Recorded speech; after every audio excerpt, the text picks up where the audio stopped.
Juli, hablemos ya de las propiedades.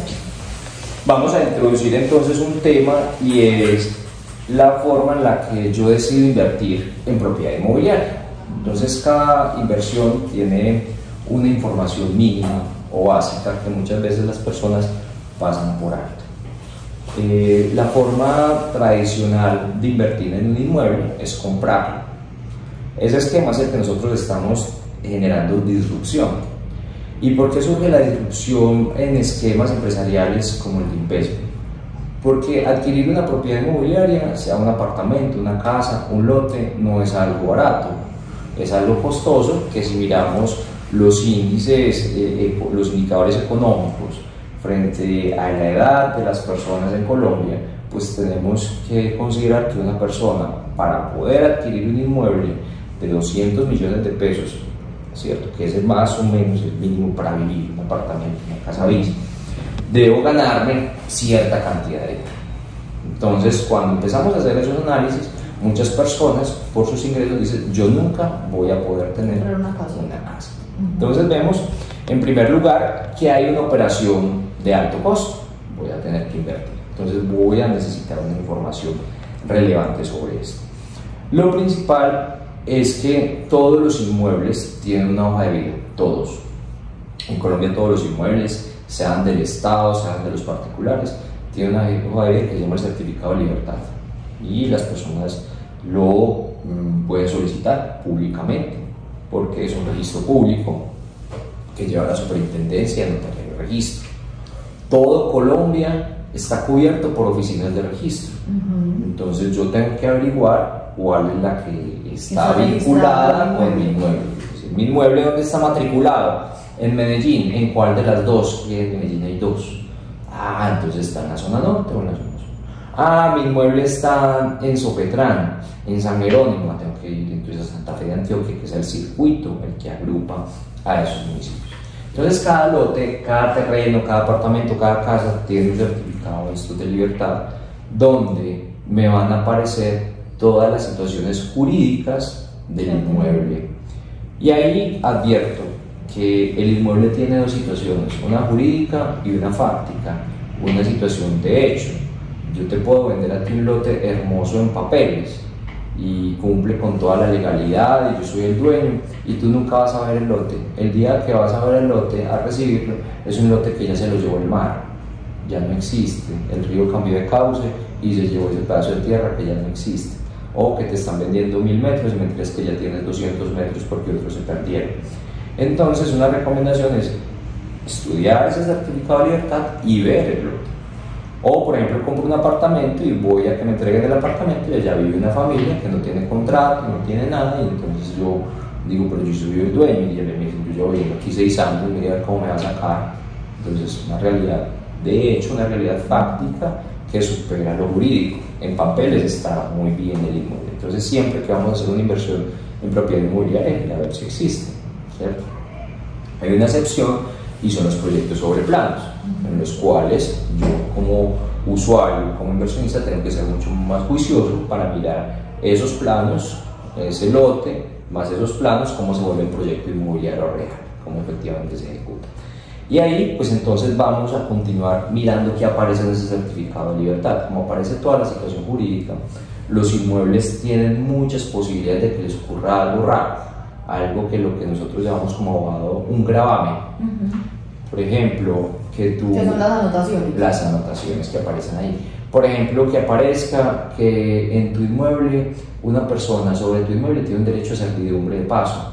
Entonces tú dices, ay, ¿cómo así? Sí, sobre este inmueble, sobre esta finca, hay una servidumbre en la cual usted le tiene que dejar pasar por este camino las cosechas o el carro a esta persona. Y como ahí lo dice, hay que respetar. También que pueda aparecer ahí una hipoteca. ¿Qué quiere decir? Que alguien, el dueño de ese inmueble, solicitó que le prestaran dinero y lo garantizó el pago con el inmueble. En caso que no pague el inmueble, pues el otro tiene un derecho de garantía sobre él para poderlo ejecutar y pagarse con la vuelta del remate.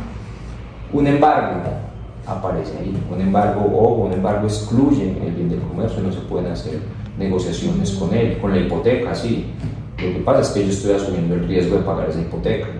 ¿Yo puedo comprar un inmueble hipotecado? Sí lo puedo comprar, pero tengo que ser consciente que primero debo pagar esa hipoteca, quitarla de ahí, porque si esa hipoteca se deja de pagar, pues luego viene el acreedor hipotecario y remata el inmueble.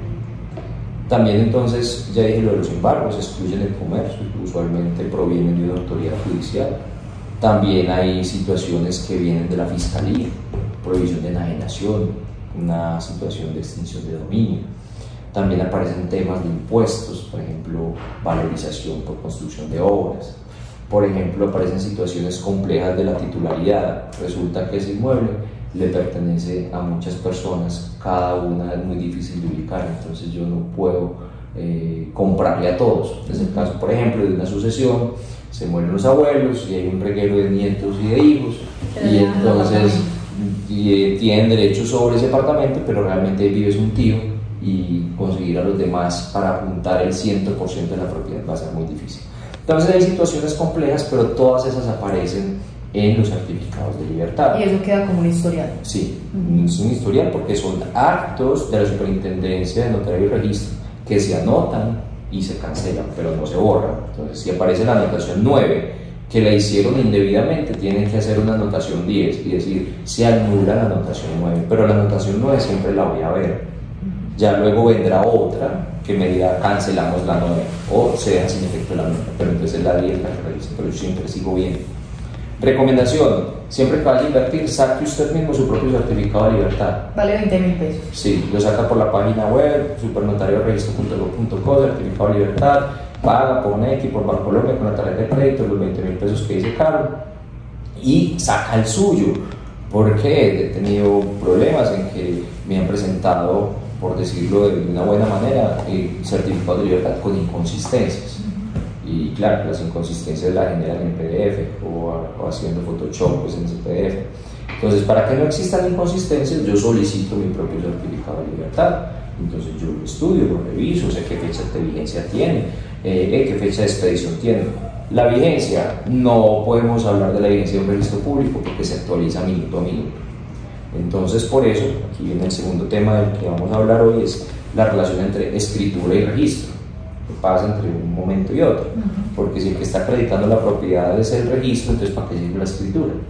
Entonces, muy bien. Todas esas anotaciones se hacen en ese registro porque existe una causa, lo vamos a llamar título, existe un documento que da origen a eso. Entonces, un embargo. ¿Por qué hay un embargo? Porque un oficio de embargo, un papelito de juzgado que se llama oficio de embargo, le dice a la oficina de registros, embargue eso, embargue ese inmueble con matrícula tal, la deja embargada. ¿Qué hace el registrador? Recibe ese documento, lo asienta haciendo la anotación. Luego viene la hipoteca, pero ¿cómo se hizo la hipoteca? Por teléfono, en un documento privado. La ley dice, las hipotecas, así como las compraventas de bienes inmuebles, se hacen por escritura pública. Entonces ahí es donde aparece ese instrumento que antecede al registro y son las escrituras públicas. ¿Por qué el certificado de libertad se puede actualizar minuto a minuto? Porque una misma persona puede hacer varias escrituras públicas, pero solamente va a tener validez la que llegue primero al registro.